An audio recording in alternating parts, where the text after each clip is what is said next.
Welcome to Holme Horror. I've been waiting for you. The debt Leo Garcia was desperate, and desperation made people foolish. At 28, he'd spent a lifetime scraping by on the edges of crime, hustling to survive. But stealing from Mateo El Sangriento Vargas, the cartel boss with a reputation for torturing his enemies to death, was not just foolish, it was suicidal. The plan had seemed airtight. Skim a few thousand from a money drop, just enough to pay off Leo's mounting debts, and replace it before anyone noticed. But greed whispered louder than caution. He took $50,000 instead. It was too much to ignore. For weeks, nothing happened. Leo dared to hope he'd gotten away with it. The calls from his creditors stopped, his fridge was full, and for the first time in years, he could sleep without hearing his stomach growl. But deep down, he knew peace was borrowed time. Then, one muggy night, the door to his apartment burst open. The men moved fast, their faces hidden beneath balaclavas. Before Leo could grab the pistol from his nightstand, a fist smashed into his jaw, sending him sprawling.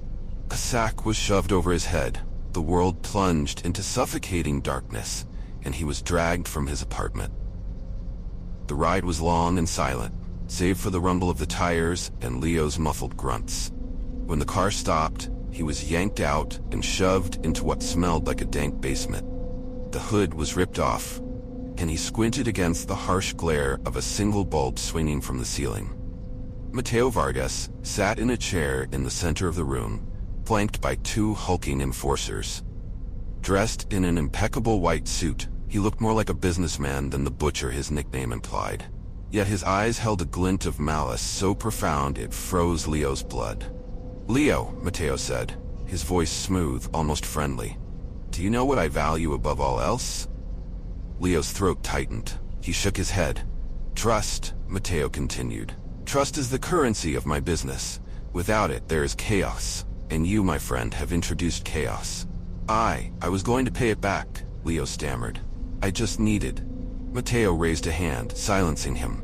"You thought I wouldn't notice? That I wouldn't miss $50,000? He leaned forward, his gaze piercing. "Do you know how I deal with betrayal?" Leo shook his head, though he could guess. Mateo smiled, a slow, venomous thing. "Let me show you." The enforcers grabbed Leo, pinning him to the cold, damp floor. He thrashed and screamed, but their grip was iron. Mateo stood, retrieving a pristine leather case from a nearby table. When he opened it, the tools inside gleamed wickedly under the light. Blades, pliers, and other instruments of pain. "Please," Leo begged, tears streaming down his face. "I'll get the money back, I swear." Mateo tilted his head, considering. "Oh, you will, but first, you'll understand the price of betrayal." The first cut was shallow, a line etched across Leo's forearm. Blood welled instantly, dripping onto the floor. The pain was sharp, but manageable. Mateo, however, was just getting started. The torture was slow, deliberate. Cuts turned into gouges, pliers tore at fingernails, the metallic smell of blood thick in the air. Every scream was music to Mateo's ears, and he worked with the precision of an artist, never letting Leo slip into unconsciousness. "Do you know why I do this myself?" Mateo asked conversationally, slicing deep into the meat of Leo's thigh. Leo couldn't answer. His sobs came in ragged gasps, his voice hoarse from screaming. "Because pain is a teacher," Mateo said, "and I want you to learn."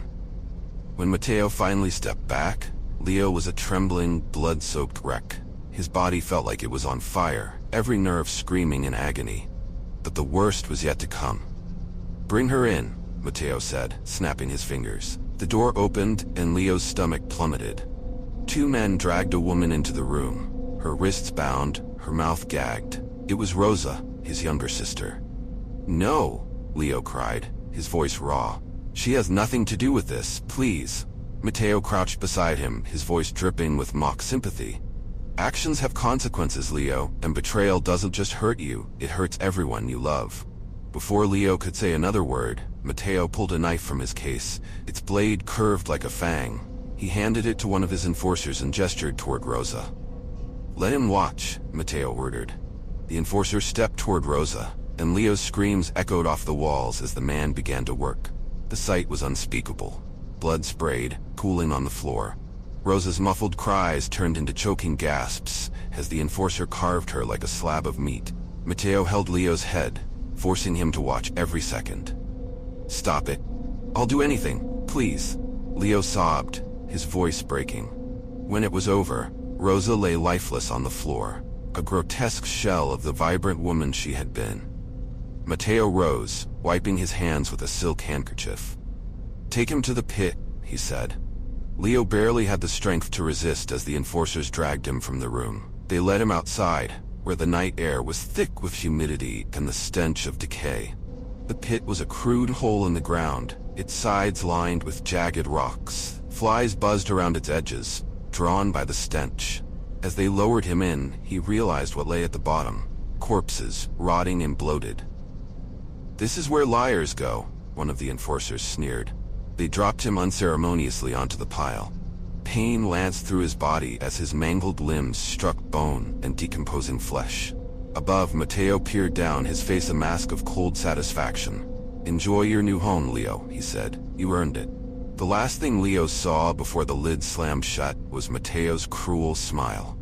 Darkness swallowed him, the weight of the bodies pressing down, the stench of death choking him. But the worst part wasn't the pain or the suffocating dark. It was the faint sound of movement, the realization that some of the bodies weren't as lifeless as they seemed. Something shifted beneath him, cold hands clawing at his broken flesh. In the pit, there was no rest, only torment. And above ground, Mateo Vargas continued his reign, untouchable and unrelenting, a reminder that betrayal was not a debt easily forgiven. Thanks for watching, and don't forget to subscribe for more chilling stories. And remember, be careful. I'll be watching you.